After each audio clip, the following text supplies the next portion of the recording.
Hello everyone, I hope you all are fine and staying at your homes. तो हमने इससे पहले वाली वीडियो में क्या पढ़ा था कि ये जितनी भी आइडेंटिटीज थी, प्रॉपर्टीज थी और रैशनल नंबर्स के बेसिक कंसेप्ट्स के बारे में पढ़ा था। जैसे कि मैं आपको दिखा दूं, ये रैशनल नंबर्स के बारे में पढ़ा था हमने, इनकी सारी प्रॉपर्टीज के बारे में। आगे भी बहुत सी प्रॉपर्टीज हैं जो हम आज पढ़ेंगे। तो आप आई होप पहले का जो मैंने पढ़ाया था वो पढ़ के आए होंगे, तभी आपको ये वाला नेक्स्ट समझ में आएगा। तो इसको आप अच्छे से पढ़िएगा। थोड़ा सा हार्ड है समझना, लेकिन इतना भी हार्ड नहीं है। अगर आप अच्छे से पढ़ेंगे तो आपको समझ में आएगा। तो हम बिना किसी देरी के शुरू करते हैं। तो आप सभी अपनी बुक का पेज नंबर 40 निकाल लीजिए। इसका जो टॉपिक है, additive identity of rational numbers. Additive identity of rational numbers में वही हर एक प्रॉपर्टी में क्या होता है, एडिशन, मल्टीप्लीकेशन, इस तरह से हमने इस तरह से सारे एडिशन, सब्सट्रैक्शन, मल्टीप्लीकेशन, डिवीजन सब पढ़े थे। तो हम इन सब में भी वही पढ़ेंगे एडिटिव आइडेंटिटी में। तो सबसे पहले हम एडिशन पढ़ते हैं। एडिशन में क्या होता है, when 0 is added to any rational number, the result will be rational number itself. So we can say that 0 is the identity element of addition and rational number. तो एडिटिव आइडेंटिटी में क्या होता है, जब हम किसी भी रैशनल नंबर में 0 ऐड करते हैं तो उसका आंसर क्या आता है, वही आता है। जैसे a में हमने 0 ऐड करा तो आंसर क्या आया, a आ गया। तो इस तरह से आपको यहाँ पे कुछ एग्जाम्पल्स भी दिए हुए हैं। जैसे कि आपको यहाँ पे और भी ऐसे एग्जांपल्स दिए हैं, जैसे 5 + 0 = 5 ही आएगा। ऐसे अगर हम 3/4 + 0 करेंगे तो 3/4 ही आएगा। तो अगर हम मल्टीप्लीकेशन की बात करें, मल्टीप्लीकेशन विद 0, यहाँ पे हमने पहले एडिशन विद 0 करा था। अब हम अगर मल्टीप्लीकेशन विद 0 करेंगे, यानी कि हम किसी भी डिजिट को जब 0 से मल्टीप्लाई करेंगे तो 0 ही आएगा।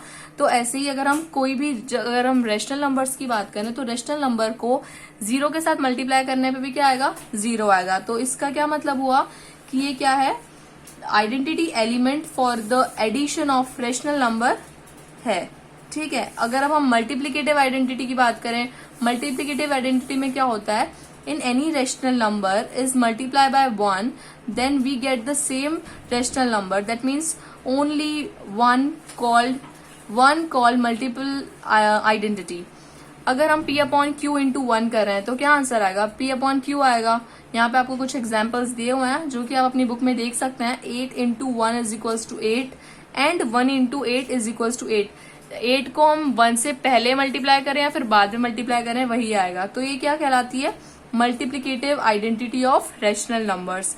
अभी हम मल्टीप्लीकेटिव आइडेंटिटी पे, अभी हम रैशनल नंबर्स के बारे में पढ़ रहे हैं। हमने इसकी एडिटिव आइडेंटिटी पढ़ी, अब हमने इसकी मल्टीप्लीकेटिव आइडेंटिटी पढ़ी। अब हम इसका इनवर्स पढ़ेंगे, additive inverse of rational number. यानी कि जब हम किसी रैशनल नंबर के इनवर्स से उसको ऐड करते हैं तो क्या आता है, हमेशा 0 आता है। ठीक है। आप जैसे यहाँ पे एग्जांपल्स देख सकते हैं, 2/3 है। अगर हम उसको ऐड करेंगे उसके इनवर्स के साथ, 2/3 का इनवर्स क्या होगा, -2/3। जब हम इसको ऐड करेंगे क्या आएगा, 0 आएगा। ऐसे ही और भी एग्जांपल दिए हुए हैं। तो जब हम किसी भी डिजिट को उसके इनवर्स के साथ ऐड करते हैं तो 0 ही आता है।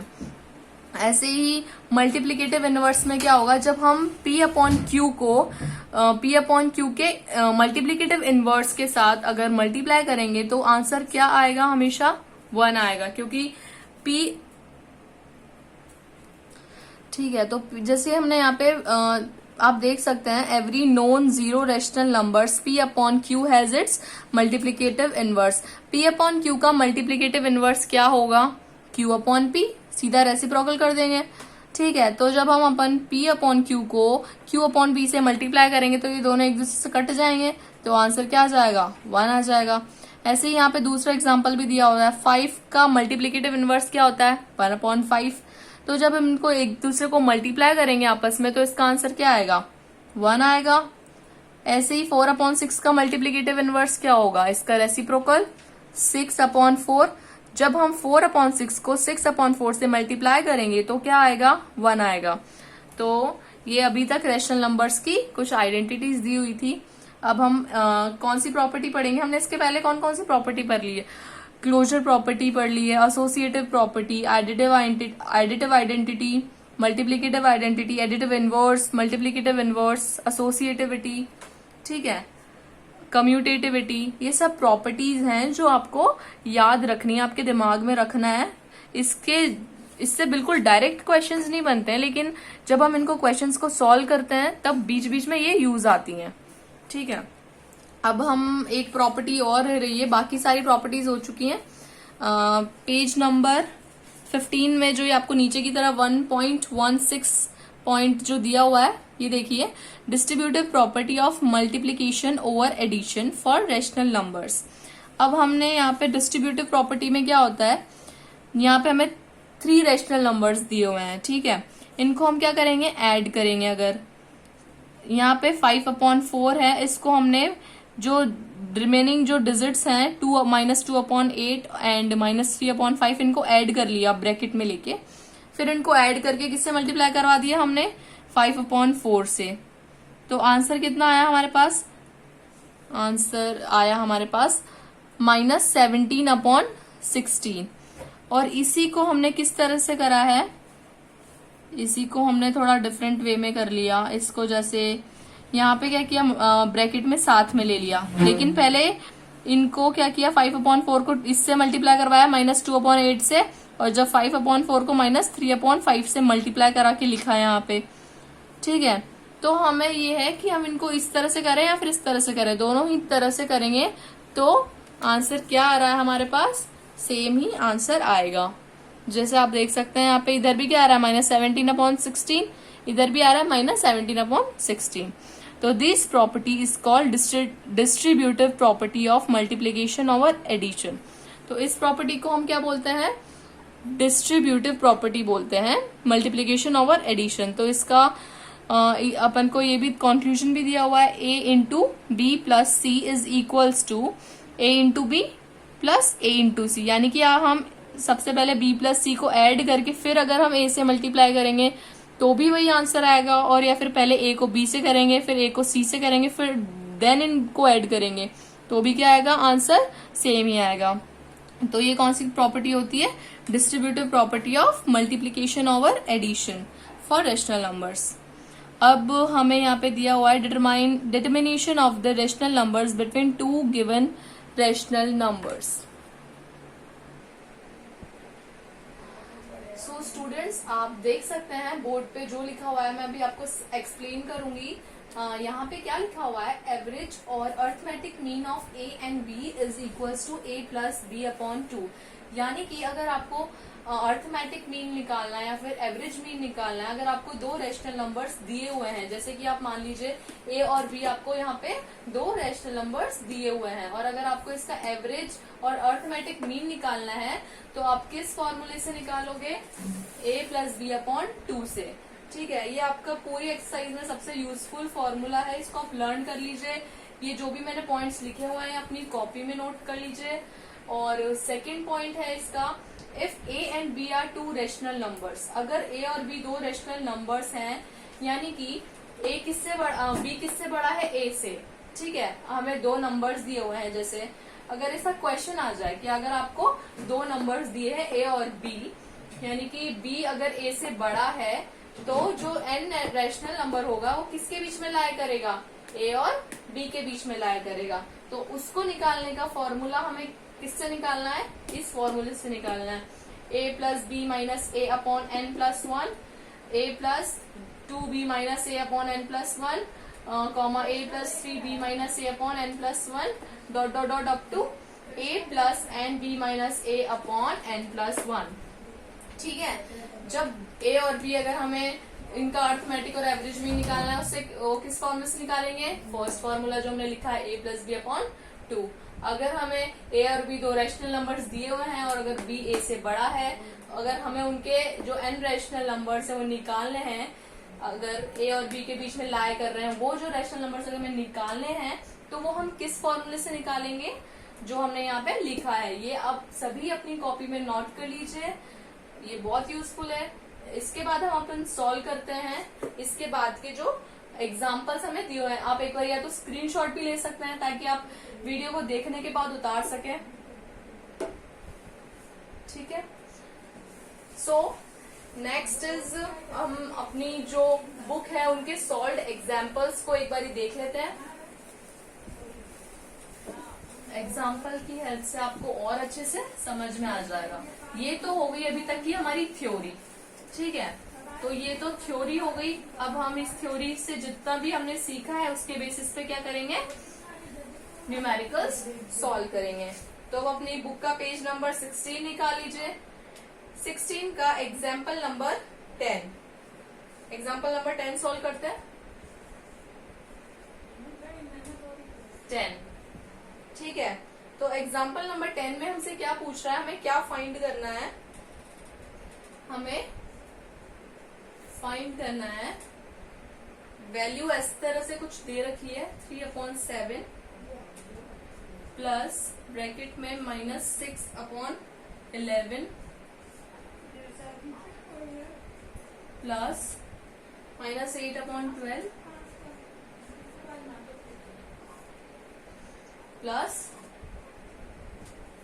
5/22।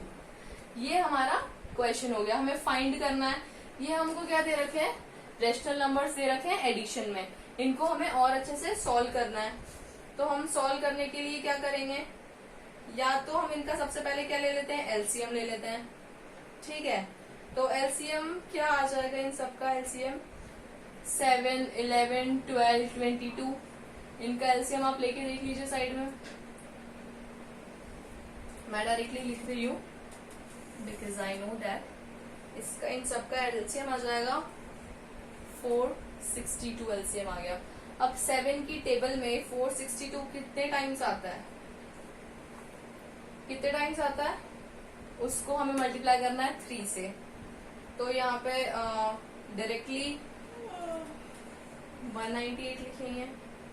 उसके बाद यहाँ पे लिखेंगे 252। 11 की टेबल में 462 जितने टाइम्स आता है उसको 6 से मल्टीप्लाई करेंगे। ये आप खुद भी कर सकते हैं, तो इतना लेंदी इस तरह से नहीं बता रही हूँ मैं। जो चीजें आप खुद कर सकते हैं वो आप खुद कीजिए, ताकि आपको और भी अच्छे से समझ आएगा। तो यहाँ तक की तो स्टेप आपको समझ में आ ही गई होगी, ठीक है। ये बहुत इजी है, स्टेप आपको समझ में आ गई। अब हमें इसके बाद क्या करना है, इन सबको ऐड कर लिया। ऐड करने के बाद हमारा क्या आंसर आ गया, 125/462। ये हमारा इसको ऐड करने पे आंसर आया, ठीक है। ये तो आ गया हमारा -125/462। हमने बहुत इजीली इसको इजी मेथड से हमने एलसीएम लेके सॉल्व कर दिया। लेकिन इसी को अगर हम सॉल्व करें किसी प्रॉपर्टी के बेसिस पे, तो किस तरह से सॉल्व करेंगे वो भी एक बार देख लेते हैं। ओके, अगर 3/7 है, उसको अगर हम इसको पहले -6/11 को हम इस तरह से लिख रहे हैं,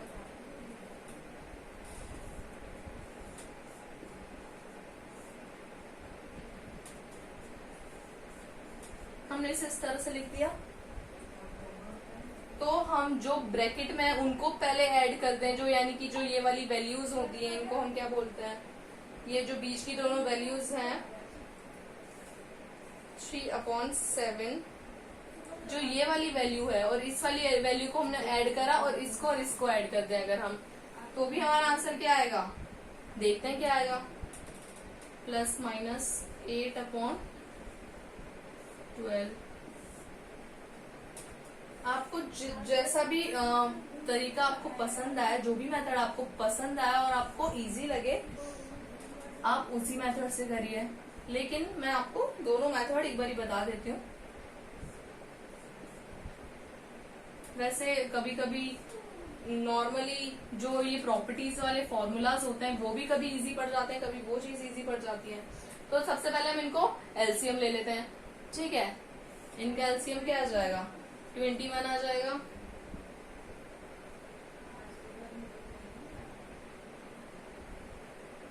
सॉरी, यहाँ पे 12 लिखने में आ गया था, यहाँ पे 21 है।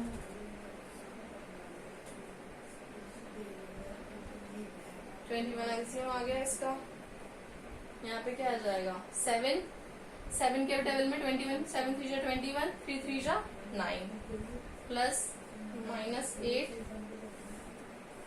ठीक है, हमें जिसका एलसीएम, जैसे हमें यहाँ पे 4 डिजिट दे रखे, हमने उनको प्लस करना है, तो हमने जो पहले वाला मेथड किया था उसमें क्या है, एलसीएम लेना बहुत ज्यादा हार्ड हो चुका था। लेकिन हमने जो ये प्रॉपर्टी वाला मेथड है इसमें इन दोनों को उठाया और इन दोनों को उठाया। जैसे आपको टर्म्स दिख रही हैं कि जिनका एलसीएम लेना बहुत इजी पड़ जाएगा और कॉमन भी आ जाएगा। जैसे 7 और 21 है, ठीक है, इसका एलसीएम क्या आ जाएगा 21 हो जाएगा। तो ये इजीली इनको सॉल्व कर सकते हैं। अब यहाँ पे 11 और 22 दे रखा है, तो ये दोनों किसके टेबल में आ जाते हैं 22 टाइम्स इसका एलसीएम आ जाएगा। तो इस तरह से क्या ये इजीली सॉल्व हो जाएगा बिना किसी बड़ी कैलकुलेशन के। तो हम इसको इस तरह से इसलिए करते हैं। अब जैसे यहाँ पे देखें, यहाँ 22 आ गया, 11 की टेबल में 22, 2 टाइम्स 6 2 जा 12, यहाँ पे तो 5 का 5 आ जाएगा। अब हम इधर प्लस करते हैं इसको प्लस करने पे क्या आएगा 1/21। इसको प्लस करने पे क्या आएगा, माइनस का साइन लग रहा है 12 के आगे, तो -7/22। और इनको ऐड करने पे क्या आएगा, हम इनका मतलब एलसीएम ले लेंगे। एलसीएम लेने के बाद वही यहाँ का जो एलसीएम आएगा इनको ऐड करने पे आंसर आ जाएगा माइनस। आप अच्छे से कर लिए, एक बार आप खुद से भी कर लेना ताकि आपको और अच्छे से आ जाए। 462। तो पहले वाले का आंसर भी क्या था, सेम यही था, ठीक है। तो इसका आंसर भी क्या आ गया, भले इस मेथड से करो या पहले वाले मेथड से करो, दोनों में क्या है सेम आएगा। ठीक है, अगर आपको ये वाला मेथड का भी एक बार आप स्क्रीनशॉट ले सकते हैं ताकि आप वीडियो के बाद में अच्छे से इसको लिख सकें। कॉपी में आपके उतार लीजिएगा, और जो बाकी के मैं एग्जाम्पल्स इसके बाद और भी आपको सॉल्व करने के लिए घर से दूंगी, आपको वो सॉल्व करना है। ठीक है, ले लिया आपने स्क्रीनशॉट, इसको मैं रफ कर लेती हूँ। इसके नेक्स्ट वाला एग्जाम्पल हम करते हैं। ये एग्जाम्पल नंबर 10 था, इसके बाद आप एग्जाम्पल नंबर 11 पढ़ सकते हैं एक बार अपनी बुक में, जितना मैं रफ कर रही हूँ। हमें क्वेश्चन नंबर 11 में क्या दिया हुआ है मैं आपकी समझा ही दूंगी, फिर भी आप एक बार इसको फटाफट से रीड कर लीजिए ताकि आपको अच्छे से समझ में आ जाए। ठीक है, अब हम करेंगे एग्जाम्पल नंबर 11। ठीक है, एग्जाम्पल नंबर 11 में क्या करना है, find one rational number between 3/5 and 7/2। 7/2 और 3/5 के बीच का हमें क्या करना है, एक रेशनल नंबर फाइंड करना है। तो हमने एक फॉर्मूला लिखा था अभी इसके पहले वाली एक, हमने जब मैंने बोर्ड पे लिखा था, याद है आपको, a + b/2। तो हम उस फॉर्मूले से निकाल सकते हैं। ये तो क्या हो गया, a तो क्या हो गया यहाँ पे 3/5, b क्या हो गया 7/2। तो फॉर्मूला क्या था, a + b/2 करके निकाल रहे थे।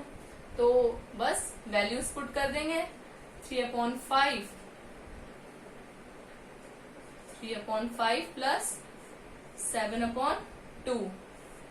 एलसीएम ले लेंगे, नहीं इसके बाद 2 भी आएगा आगे।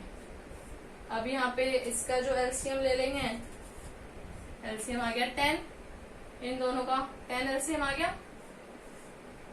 5 की टेबल में 10 कितने टाइम्स आता है 2, 3 2 जा 6। 2 की टेबल में 10 कितने टाइम्स आता है 5, 5 7 जा 35 अपॉन 2 चल ही रहा है। ठीक है, अब इनको ऐड करेंगे, 35 + 6 कितना होता है 41, 41/10, 41/10। इसके बाद क्या लिखा हुआ है अपॉन में 2। तो इसको हम अच्छे से सॉल्व कर लेंगे, तो ये ऊपर चला जाएगा 41/20। आंसर कितना आया 41/20। तो 3/5 के और 7/2 के बीच का रेशनल नंबर क्या हो गया 41/20। ठीक है, आ गया आंसर। हमें क्या निकालना था, यही निकालना था, एक रेशनल नंबर निकालना था इन दोनों के बीच का। तो जब भी कभी एक रेशनल नंबर निकालना हो दो रेशनल नंबर्स के बीच का, तो किससे निकालेंगे हम, a प्लस बी अपॉन 2 करके निकालेंगे। सबको समझ में आ गया? लिख लीजिए अपनी कॉपी में एक बार इसे, स्क्रीनशॉट ले लीजिए तो। ठीक है, अब हमने ये क्या पढ़ा, एग्जाम्पल नंबर 11 पढ़ा। ऐसा ही एक एग्जाम्पल हम और पढ़ लेंगे, थोड़ा डिफरेंट हो जाएगा। ये था हमारा एग्जाम्पल नंबर 11। कुछ एग्जाम्पल मैं आपको सॉल्व करने के लिए भी दूंगी, आप उन्हें सॉल्व करना, और अगर कुछ नहीं आता है तो आप कमेंट सेक्शन में कमेंट करके बताइए। इसके बाद हम जो एग्जाम्पल नंबर 12 है उसमें भी क्या करना है, 3 और 4 के बीच का रेशनल नंबर निकालना है। आपको सॉल्व तो करा हुआ दिया ही, एक बार आप समझ लीजिएगा और खुद से भी एक बार कर लीजिएगा। ठीक है, इसके बाद हमें एग्जाम्पल नंबर 3 दिया हुआ है। इसमें क्या करना है, इसमें हमें मल्टीप्लाई करना है। मल्टीप्लाई करना बहुत इजी है, एक दूसरे से सबको मल्टीप्लाई कर लेंगे, या फिर 2 डिजिट्स को एक ब्रैकेट में ले लेंगे और 2 डिजिट्स को एक ब्रैकेट में ले लेंगे, फिर आपस में पहले उनको सॉल्व करेंगे, फिर उसके बाद उन दोनों को मल्टीप्लाई कर देंगे। ठीक है, ये तो बहुत इजीली सॉल्व हो जाएगा। ऐसे ही अब हम आप देखेंगे एग्जाम्पल नंबर 14 में हमसे क्या पूछ रहा है, एरिया ऑफ रेक्टेंगल क्या दिया हुआ है हमें, एरिया ऑफ रेक्टेंगल गिवन है। सबसे पहले जब भी क्वेश्चन पढ़े उसमें जितना भी गिवन हो तो उसको सबसे पहले हमें राइट डाउन करना होता है। हमें क्या दे रखा है यहाँ पे, एरिया ऑफ रेक्टेंगल दे रखा है, कितना दे रखा है 191/6, ये हमें दे रखा है area of rectangle metre square.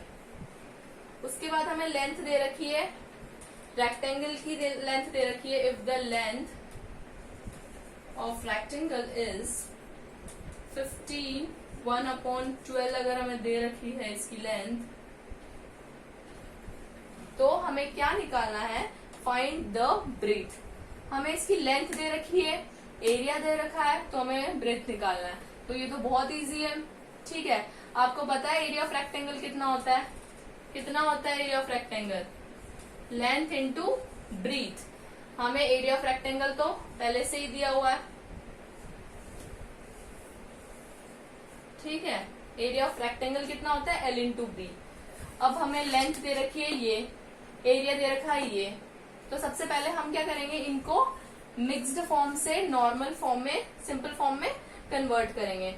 तो सबसे पहले जो ये 191/6 है, इसको हम क्या लिख सकते हैं, इसको इससे मल्टीप्लाई करके इससे ऐड करेंगे तो क्या आएगा 114